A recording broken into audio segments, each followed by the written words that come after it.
Fie Møller står, hvor hun skal. Ja, godt spil af Stephanie Mannemar her.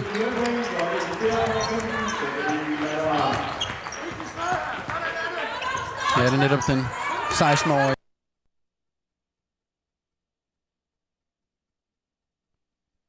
Grunden til at have været overskudsagtig, Thomas Brass, han er foran med 10 point, og blandt andet på grund af hende her. Ja, hun spiller stærkt, Fie Møller, men det skal hun også jo. Ja. Hun har virkelig været dominerende. Hvordan skal de stoppe hende? Hvad siger du, Anne? Fie Møller, hvordan stopper de hende? Jamen altså, til at starte med, så er der jo en 1-mod-1 situation med Jessica, som skal kunne dække hende op 1-mod-1, men derudover så bliver de jo også nødt til at hjælpe ned på hende en gang imellem. Men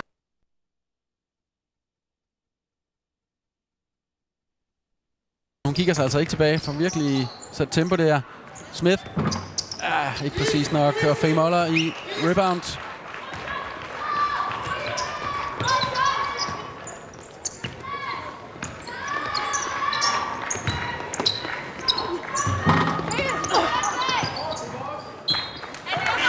Jeg ved ikke helt, hvis jeg er Henrik Nivur et af, jeg tror måske, at Horsens skal prøve med et anderledes forsvar, end det de har gjort nu, og så skal de jo finde.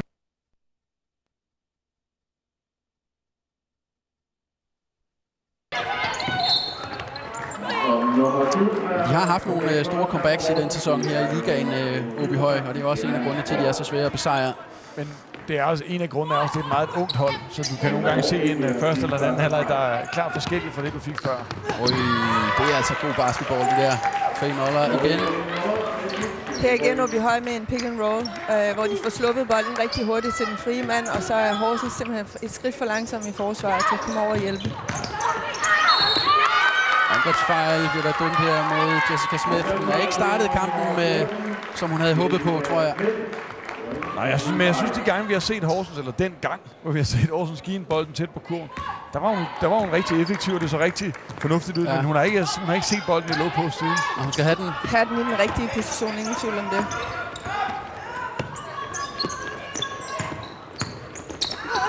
De har altså svært ved at styre hende i øjeblikket. Det er også klart, det er årets største kamp for hende i Danmark, den her. Ja, vi har set Nibur nu sætte Emma Kies på banen allerede her i anden periode, spiller hun med 3 fejl. Jamen, det er jo et helt klart signal om, at der mangler noget angrebsmæssigt.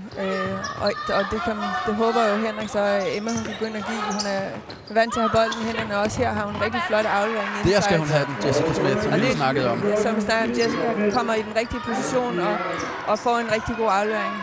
Og så derfra er der ikke så langt til kurven, som der er, når hun står bag træerne med bolden. Og der så vi også Emma Kies' betydning. Altså, selvom hun har 3 fejl, vælger de at spille hende allerede og straks sig til 2 point via Jessica Smith.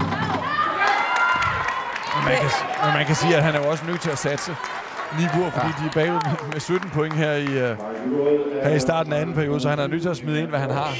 Ja.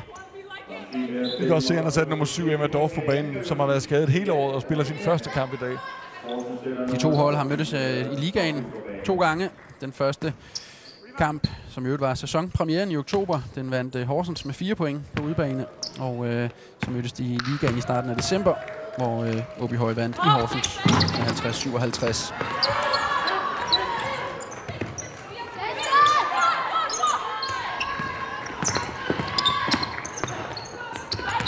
Møller, så er det lige over i den anden hånd. Det er altså en god basketspiller. Der er lidt af hvert. I øjeblikket, der kan de gøre, hvad de vil Horsens, fordi at hun scorer jo, som hun har lyst til. Og som der blev snakket om i timeouten eller halvlejen, at gerne have OB Høj til at penetrere baseline. Men alligevel så får vi Høj noget ud af det, selvom de kommer ned baseline, hvor hjælpen er. Ja. Får den spillet afsat igen. Kies. Fejles. Camilla Andersen. Camilla Formel Andersen noteres for den. Carter.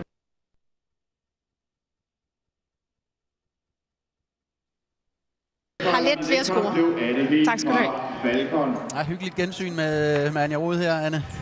Jo, en som man også har spillet mod op igennem årene. Og nu spiller i første division for Glostrup.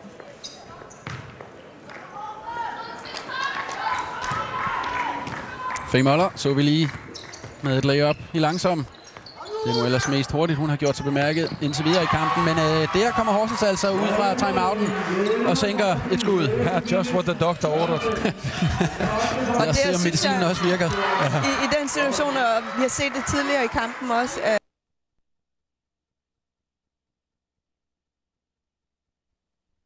at hun er svært ved at komme til kurven, fordi de dækker sig aggressivt op på hende. Og er godt klar over, at hun gerne vil ind over midten. Har haft sin debut på A-landsholdet allerede. Magis, 20 år gammel, tidligere Aalborg, men 5-6 sæsoner i Horsens nu. Rigtig, rigtig flot aflevering. Faye Møller med 2 nye point. Bringer over 40 og på 41. Det er altså 2 indsatsspillere, som kender hinanden rigtig godt og er klar over, hvor de skal kigge lige snart de får bolden på high post. Det var til 39. Beklager. Det er nu også rigeligt.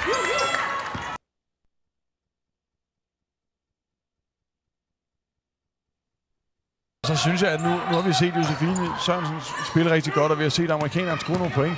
Men jeg synes måske, man skal forsøge at få både Kaja Laursen og Emma Kies involveret noget mere, fordi de kommer ikke til at vinde kampen, hvis de kun får point for 2 spillere. Nej.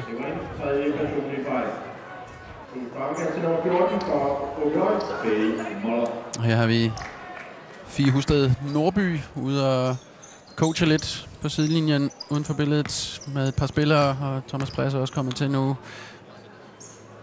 Hernede i bunden af billedet. Det var Mannemar, der lige skulle have et par dessinger.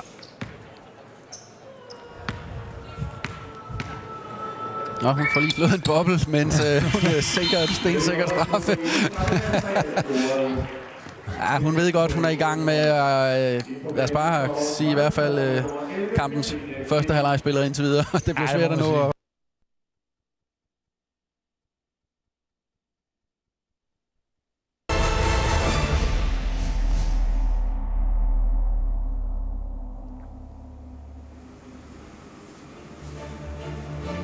Så er vi tilbage, og det er vi her med en af de spillere, der altså markerede sig i første halvleg. Og her har vi en af de andre, Faye Mjøde, 14 point, og vi så lige Stephanie Mannemar først med en 3-point-scoring.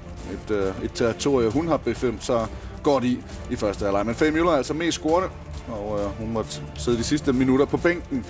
Og hun har altså godt kunne sidde derude stille og roligt. Stillingen er altså 29.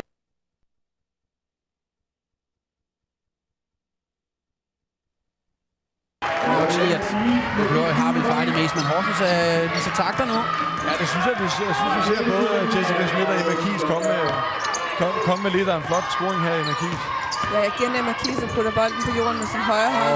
Og flot. Også her i den her omgang af Faye. Men vi kan se, at Jessica Schmidt, når Faye Møller fanger en så dybt i feltet, så er hun simpelthen færdig. Kies. Sørensen. Vi har fået mere gejst ind i Horsens-spillerne i hvert fald her efter pausen.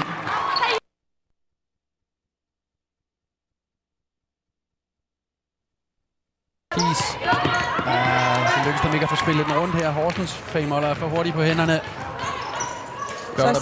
Det er lidt af det, der er forskellen her. Når Horsens dækker op inside, så er de meget tilfredse med at stå bagpå.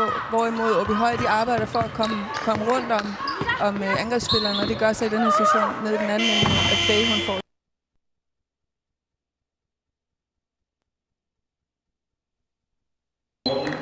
Så vi også, hvor hurtigt hun tænker basketball, Faye Møller ind under kurven, og hun hurtigt får lagt den videre. Ja, vi så faktisk en rigtig god aflevering fra Stephanie Mannemar her, som kommer ind til Faye Møller. Så blev hun lidt fanget, men i virkeligheden der er hun nødt til at afslutte der. Du skal ikke give et layup for et layup, og hun har...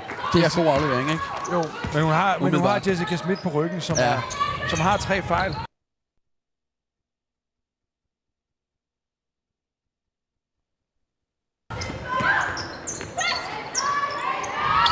Astrid Gadeberg, der altså dækker op med nummer 10. Den spiller på banen. Faye Møller med endnu en rebound på næsten af Jessica Schmidt.